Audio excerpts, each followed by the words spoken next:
Salut! Chaque année, l'Union européenne soutient la lutte contre la faim grâce à son programme d'aide alimentaire.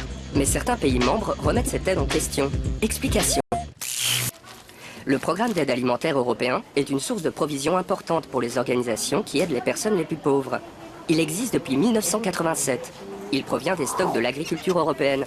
Souvenez-vous. La politique agricole commune, c'est une des plus anciennes politiques européennes. Une grosse machine lancée en 1962.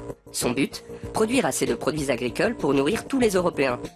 Dans les années 80, la PAC est devenue ultra performante, mais elle s'est mise à produire beaucoup trop. Des tonnes d'aliments comme les céréales, le sucre et la viande de bœuf ont commencé à s'empiler dans des stocks. Et c'est comme ça que le programme d'aide alimentaire est né, en puisant dans ces montagnes de nourriture. Aujourd'hui, 18 millions de personnes peuvent compter sur cette aide. Problème, il y a de moins en moins de surplus, car les pays européens ont transformé leur agriculture et l'Europe a diminué sa production.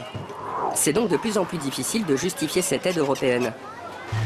À Bruxelles, la Commission européenne, qui représente les intérêts de l'Union, propose de continuer d'aider les plus démunis à se nourrir. Pour elle, il faut leur consacrer une somme de 2,5 milliards d'euros entre 2014 et 2020. Mais au Conseil, plusieurs pays, dont l'Allemagne et le Royaume-Uni, veulent rayer le programme d'aide alimentaire de la carte. Pour eux, l'Union européenne doit couper ses dépenses à tous les niveaux. Et elle n'a pas à se mêler de la lutte contre la faim dans les États membres. C'est au gouvernement de s'en occuper, dans leur pays. Mais pour le Parlement européen, qui défend les intérêts des citoyens européens, il n'est pas question de renoncer à cette aide. En attendant de savoir qui aura le dernier mot, les organisations de lutte contre la faim se mobilisent. Et elles ne manquent pas d'idées. Objectif, attirer l'attention des gouvernements sur l'impact de leurs décisions, avec un air pique-nique par exemple. Car si les pays membres suppriment le programme d'aide alimentaire, 8 Européens sur 100 mangeront devant une assiette vide. Ça risque de ne pas s'arranger de sitôt.